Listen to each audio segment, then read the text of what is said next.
Hello everyone, hope you all are safe at your home and enjoying online teaching learning process.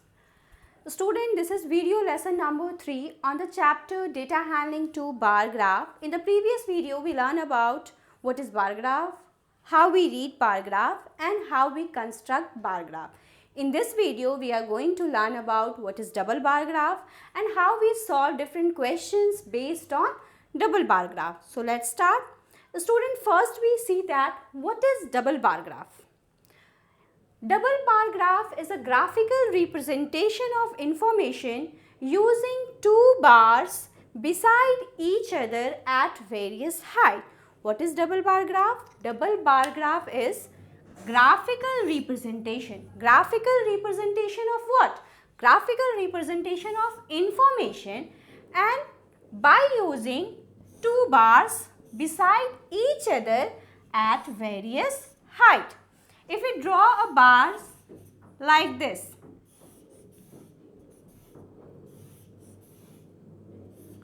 this is a double bar graph. Here we use two bars beside each other at various height. Okay. Now, why we read double bar graph? What is the use of double bar graph? Student, when we have to compare two information, that time double bar graph is very important. So, the use of double bar graph is to compare the datas. When we have to compare between two data, that time bar graph is very important. When you draw the double bar graph, you can arrange the bars vertically as well as horizontally. When we draw horizontally, how it look like? It look like this. Okay, so we arrange the bars of double bar graph vertically as well as horizontally. Okay, now we see the different types of problems based on double bar graph. Here we have one question. The bar graph is given, and on the basis of this double bar graph, we have to give the answer of these questions. Student, first we read the double bar graph.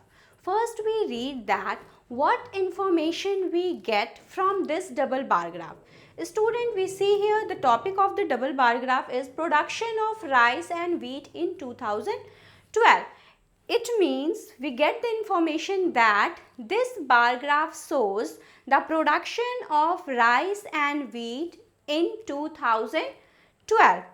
Here we see that the key bars, this is called key bars because with the help of these key bars, we recognize that which bar represent which information. This type of bar represent production of rice and this type of bar represent production of wheat.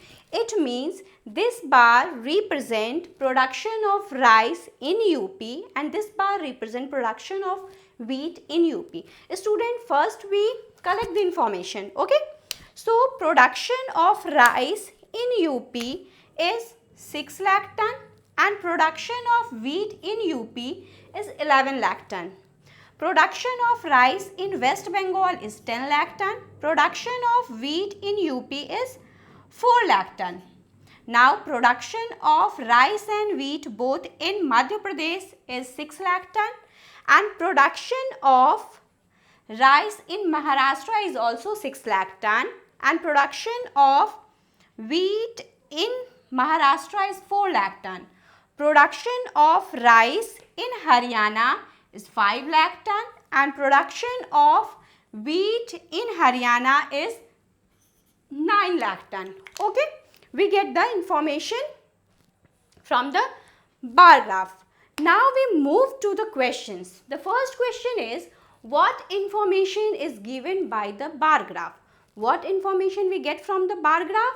We get the information that this bar graph gives the information about the production of rice and wheat of 5 different states, that are Uttar Pradesh, West Bengal, Madhya Pradesh, Maharashtra and Haryana in 2012. So, we write the answer.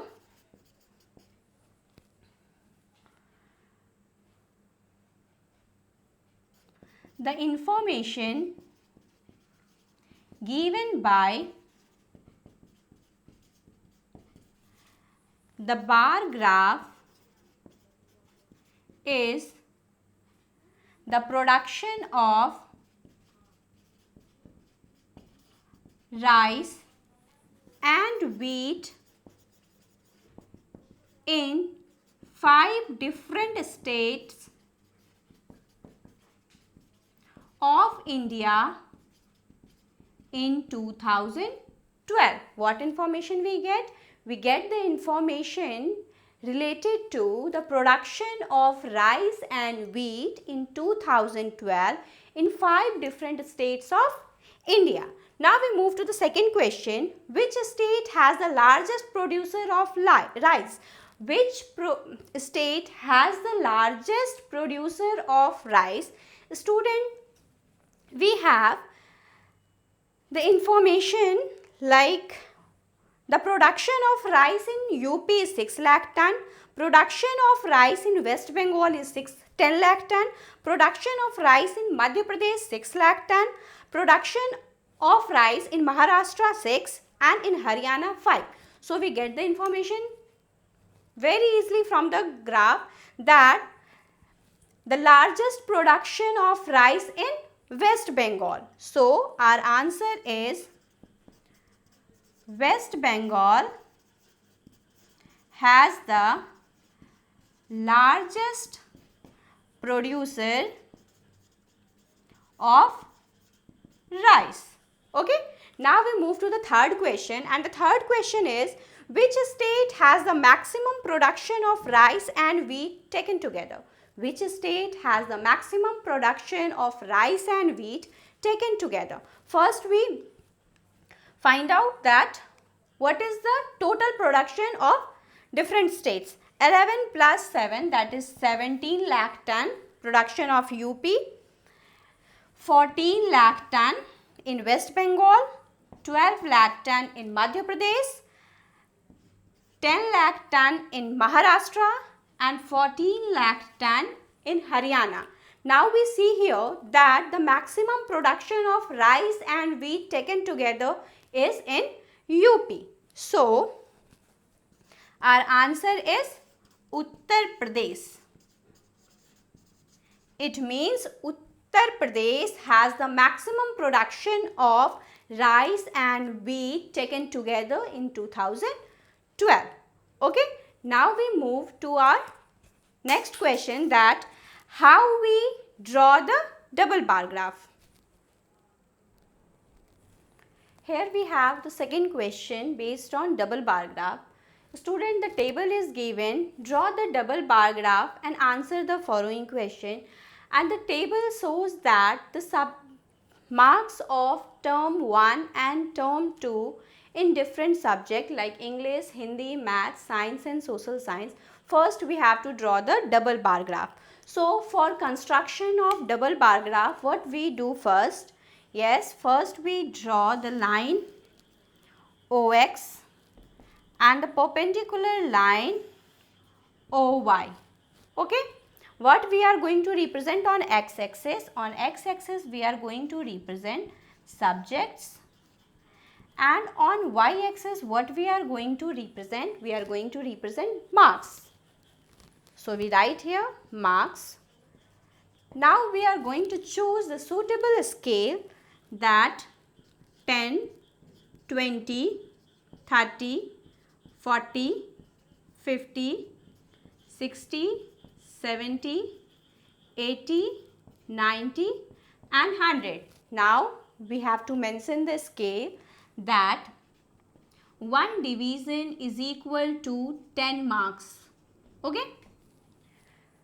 Now we have to draw the double bar graph. So we have to draw the key so that we can recognize that which bar represent which term's marks. So this type of bar represent first term marks, and this type of bar represents second term marks. Okay. Now we mark the point along x-axis. We have 5 subjects.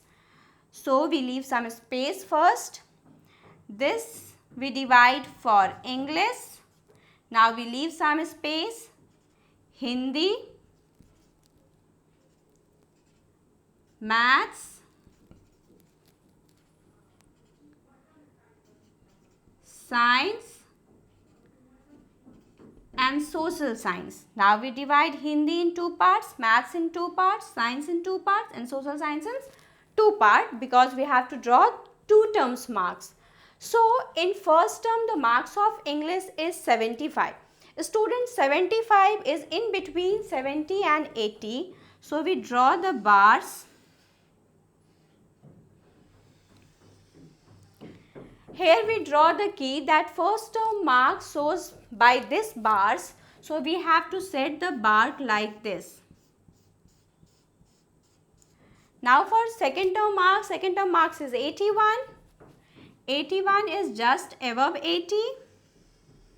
This is second term marks.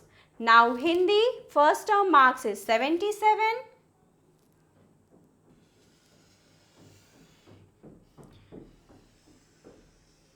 And second term marks is 63. Decrease in marks. Okay. Now we set the first term bar like this. Now we move to next subject, that is Maths. In first term we got 98 and in second term we got 89. 98 is just below 100.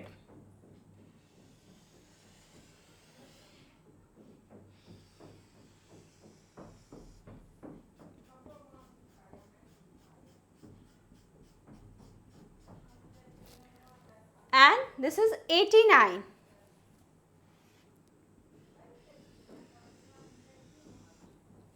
Next is Science, and the first term marks is 91. 91 is just above 90.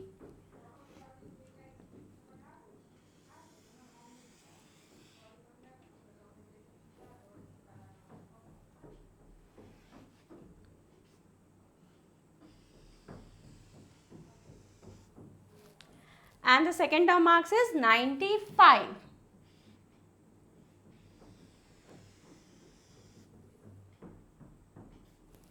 Now Social Science, first term marks is 88 and the second term marks is 81.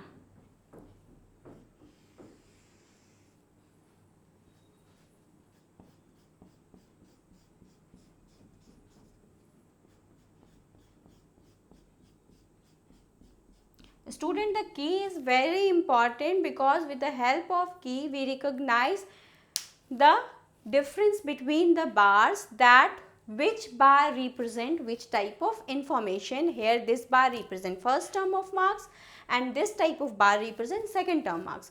Now in this way we can construct the double bar graph. Now we move to the questions. The first question is, in which subject is the improvement list? In which subject is the improvement list? Student, first we see that where is the improvement? Where is the here improvement? Here is not improvement. Yes, here improvement.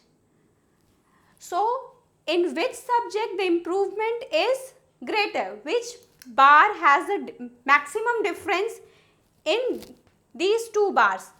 Here we see that the difference between the bars is very less. So in science subject the improvement is very less. So in science has the improvement the list. Now the second question is, has the performance gone down in any subject? Has the performance gone down in any subject? Student, we see here the performance gone down. Again here the performance gone down, and here also the performance gone down. It means in 3 subjects the performance gonna down. So our answer is in Hindi, Maths and social science, the performance gone down. Okay, what we do first? First we draw the double bar graph, and on the basis of that double bar graph, we easily give the answer of these questions. So student, in this way you can construct a double bar graph of any data and you can solve any questions based on double bar graph. So that's all for today.